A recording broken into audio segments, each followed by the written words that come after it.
In this video, we will explore the internal anatomy of the heart, focusing specifically on the chambers and valves.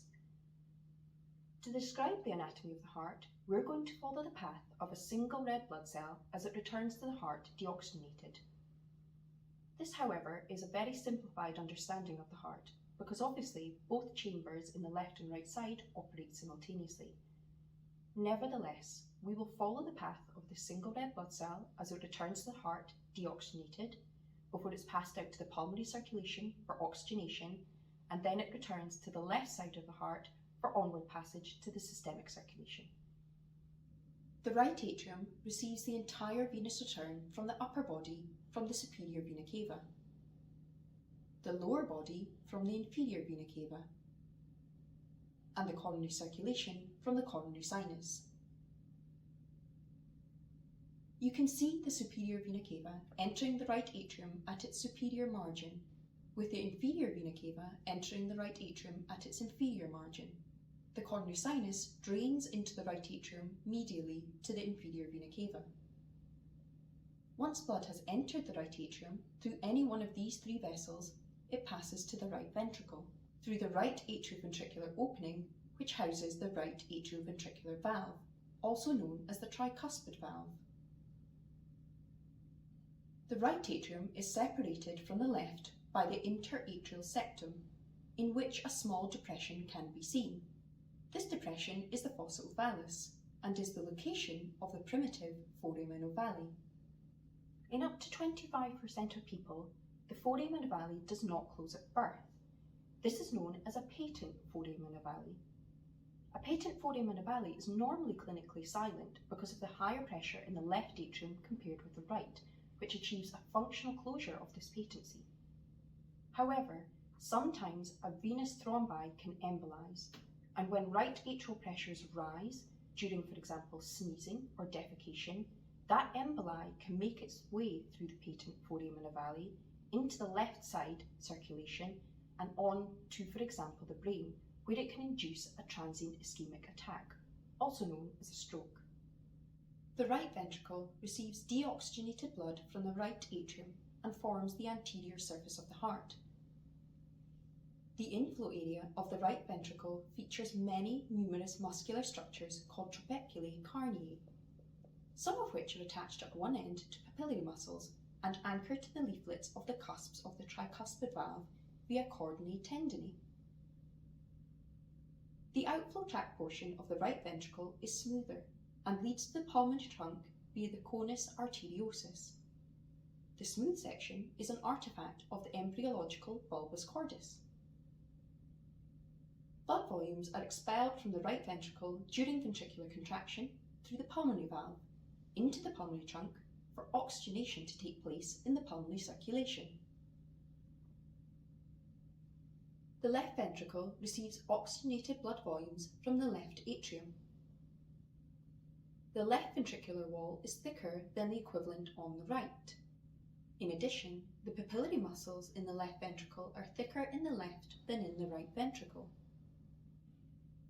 The papillary muscles of the left ventricle connect to the leaflets of the mitral valve, which secure the valve and prevent prolapse into the left atrium during ventricular systole.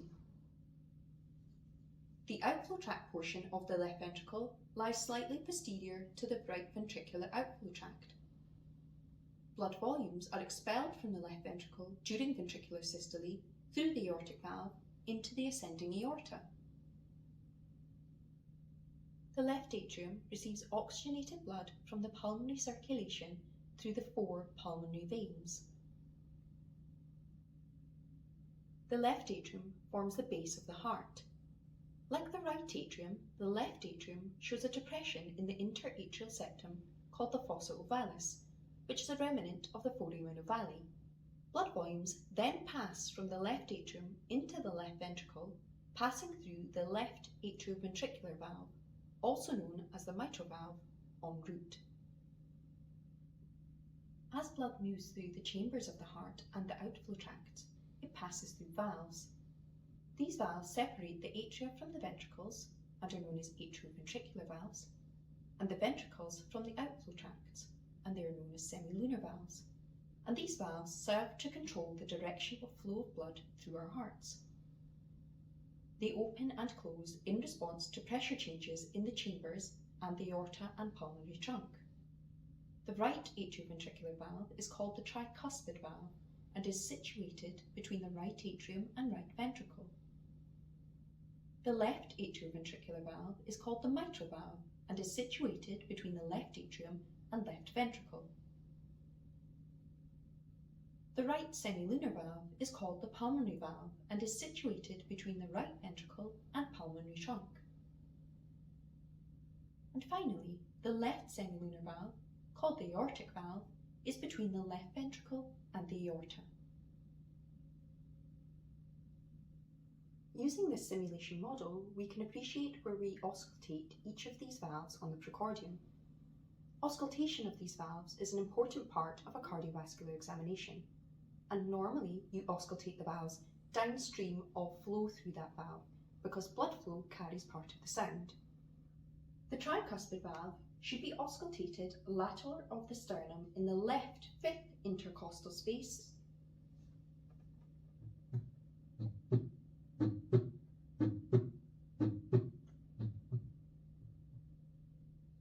The mitral valve should be auscultated in the left fifth intercostal space in the mid-clavicular line.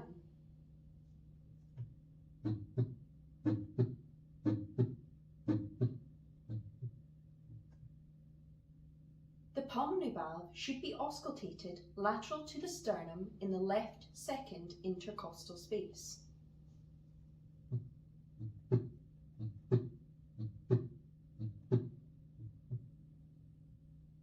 The aortic valve should be auscultated lateral to the sternum in the right second intercostal space.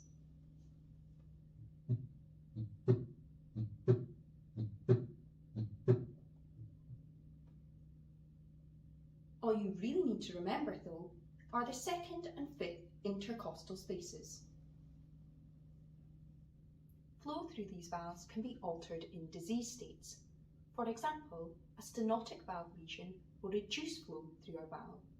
A regurgitant valve lesion will cause inappropriate flow through these valves.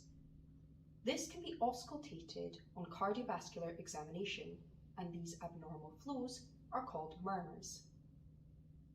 Aortic valve stenosis will cause a crescendo-decrescendo systolic murmur between the first and second heart sounds.